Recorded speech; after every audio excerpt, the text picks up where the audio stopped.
Hi friends, ನಾವಿವತ್ತು ಕ್ವಿಕ್ಕಾಗಿ ಹೆಸರು ಕಾಳಿನ ಸಾಂಬಾರ್ ಹೇಗೆ ಮಾಡೋದು ಅಂತ ನೋಡ್ಕೊಬರೋಣ ಬನ್ನಿ. ಫಸ್ಟು 1 ಕಪ್ ಆಗುವಷ್ಟು ಹೆಸರು ಕಾಳನ್ನ ತಗೊಂಡಿದ್ದೀನಿ. ನೆನಪಿಲ್ಲ, ತೊಳೆದು ಇಟ್ಕೊಂಡಿದ್ದೀನಿ ಅಷ್ಟೇ. ಅದಕ್ಕೆ 2 ಟೊಮೊಟೊ, 1 ಈರುಳ್ಳಿ, ಒಂದು ಸ್ವಲ್ಪ ಕೊತ್ತಂಬರಿ ಸೊಪ್ಪು, 1 ಗೆಡ್ಡೆ ಬೆಳ್ಳುಳ್ಳಿ, 1 ಕಾಲು ಶುಂಠಿ, ಚಕ್ಕೆ, ಸೋಂಪಿನ ಕಾಳು ತಗೊಂಡಿದ್ದೀನಿ. 1/4 ಭಾಗ ಅಷ್ಟು ಕಾಯಿ ತಗೊಂಡಿದ್ದೀನಿ. 1 ಆಲೂಗಡ್ಡೆನ ಸಿಪ್ಪೆ ತೆಗೆದು ಕಟ್ ಮಾಡ್ಕೊಂಡಿದ್ದೀನಿ. ಈಗ ಒಂದು ಬಾಣಲಿ ಇಟ್ಬಿಟ್ಟು ಅದಕ್ಕೆ ಸ್ವಲ್ಪ ಎಣ್ಣೆ ಹಾಕ್ಬಿಟ್ಟು ಕಾದ ನಂತರ ಚಕ್ಕೆ, ಲವಂಗ ಹಾಗೆ ಸೋಂಪಿನ ಕಾಳು ಸ್ವಲ್ಪ ಹಾಕೊಂಡ್ಬಿಟ್ಟು ಫ್ರೈ ಮಾಡ್ಕೊತೀನಿ. ಫ್ರೈ ಮಾಡ್ಕೊಂಡು ಇದಕ್ಕೆ ಕೊಯ್ದಿಟ್ಕೊಂಡಿದ್ದಂತಹ ಶುಂಠಿ ಹಾಕ್ಕೊಳ್ತಾ ಇದ್ದೀನಿ, ಹಾಗೆ ಬೆಳ್ಳುಳ್ಳಿ ಹಾಕ್ತಾ ಇದ್ದೀನಿ. ನಂತರ ಕಟ್ ಮಾಡಿಟ್ಕೊಂಡಿದ್ದಂತಹ ಈರುಳ್ಳಿ ಹಾಕ್ಕೊಳ್ತಾ ಇದ್ದೀನಿ. ಇದೆಲ್ಲದನ್ನು ಚೆನ್ನಾಗಿ ಫ್ರೈ ಮಾಡ್ತೀನಿ.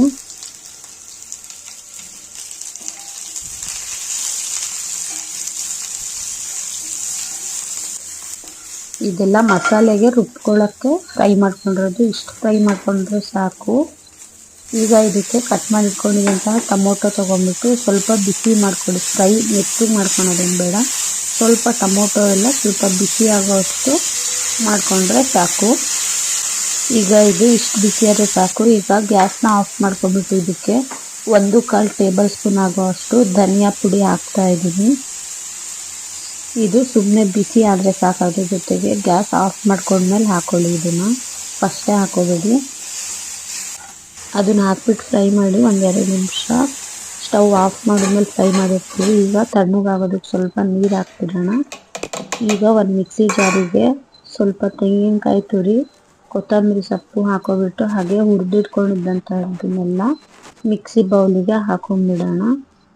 ಹಾಕ್ಕೊಂಡು ರುಬ್ಕೊಳ್ಳೋಣ. ಈಗ ಒಂದು ಕುಕ್ಕರ್ ಇಟ್ಬಿಟ್ಟು ಅದಕ್ಕೆ 1-2 ಟೇಬಲ್ ಸ್ಪೂನ್ ಆಗೋಷ್ಟು ಎಣ್ಣೆ ಹಾಕ್ಬಿಡ್ತೀನಿ. ಅದಕ್ಕೆ ಸಾಸಿವೆ ಹಾಕ್ತಾ ಇದ್ದೀನಿ. ಈಗ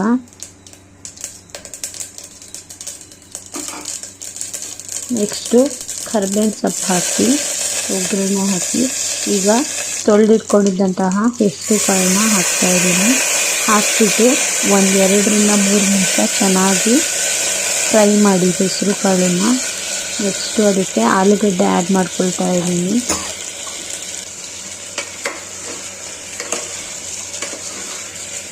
ಆಲೂಗಡ್ಡೆ ಹಾಕಿ ಸ್ವಲ್ಪ ಫ್ರೈ ಆದಮೇಲೆ ಇದಕ್ಕೆ 2 ಟೇಬಲ್ ಸ್ಪೂನ್ ಆಗೋಷ್ಟು ಕಲ್ಲುಪ್ಪು ಹಾಕ್ತಾ ಇದ್ದೀನಿ. ಆದಷ್ಟು ಸಾಂಬಾರುಗಳಿಗೆ ಕಲ್ಲುಪ್ಪನ್ನೇ ಯೂಸ್ ಮಾಡಿ. 1/4 ಟೇಬಲ್ ಸ್ಪೂನ್ ಆಗೋಷ್ಟು ಅರಿಶಿನ ಪುಡಿ ಹಾಕ್ತಾ ಇದ್ದೀನಿ. 2 ಟೇಬಲ್ ಸ್ಪೂನ್ ಆಗೋಷ್ಟು ಖಾರದ ಪುಡಿನ ಆ್ಯಡ್ ಮಾಡ್ಕೊಳ್ತಾ ಇದ್ದೀನಿ. ಇದೆಲ್ಲದನ್ನು ಲೋ